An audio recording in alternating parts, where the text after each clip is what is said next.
प्रत्येकाला एक वेड असतं, ते प्रत्येकामध्ये असतं.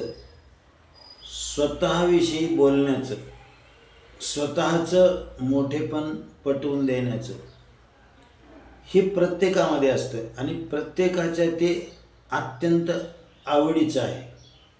आपला जर सगळ्यात आवडीचा विषय कोणता आहे, ज्याचा आपल्याला बोलताना कंटाळाच येत नाही, तर ते आहे स्वतःविषयीचं मोठेपण. आता हे एकदम स्वाभाविक आहे आणि हे प्रत्येकामध्ये आहे, कोणी याच्यातून सुटला नाही.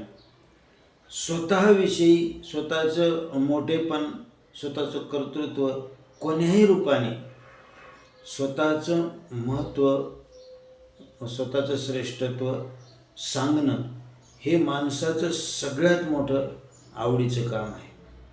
आणि म्हणून रात्रंदिवस नाही, क्षणाक्षणाला आपलं हेच चाललेलं असतं की मी कसा योग्य आहे, मी कसा ठीक आहे, मी किती चांगलं करतो, इथं माझ्यामुळं असं झालं किंवा मी असं करणार आहे. हे जे सगळं आहे की स्वतःला मीला धरून त्या मीचंच महात्म्य माणूस रात्रंदिवस गात असतो आणि याच्याने त्या एका स्वतःच्या त्या मीपणामध्ये माणूस अडकतो. आणि जेव्हा माणसाला लक्षात येतं की हा मीपणाच माझी खरी परेशानी आहे, हे मीपणाच माझी काळजी आहे, माझी जबाबदारी आहे, माझी असुरक्षा आहे, ही मीपणाच माझी तळमळ आहे. कारण झोपेत जेव्हा तो मीपणा मी विसरतो ना, खरं सुख मला तिथं अनुभवायला येतं. जिथे जिथे मीचा विसर आहे तिथे तिथे खऱ्या सुखाचा जन्म आहे.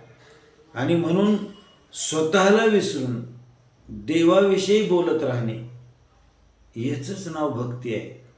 स्वतःला जिथं विसरल्या जातं आणि ईश्वरच जिथं विषय बनतो प्रमुख, असं ज्याला जीवनामध्ये जमलं, असं ज्याला करता आलं, असं ज्याला स्वतःला ईश्वरासाठी वाहून घेता आलं, मग बोलणं सगळं काही एक प्रमुख ईश्वराविषयीच ज्यावेळेस जीवनामध्ये होऊन बसतं, त्यावेळेस स्वतःचा विसर पडतो आणि उरतो एक ईश्वर. आणि मग त्याचाच मोठेपणा गायचा, त्याचंच महात्म्य वर्णन करायचं, याच्यामध्ये स्वतःचा विसर पडतो आणि सुखाचा सागर मग माणसाला सापडतो. आणि म्हणून अहंकाराचा लोप, अहंकार वाहने ही ज्यावेळेस जमायला लागतं, त्याच वेळेस भक्तीचा जन्म होतो जीवनामध्ये. तोपर्यंत मग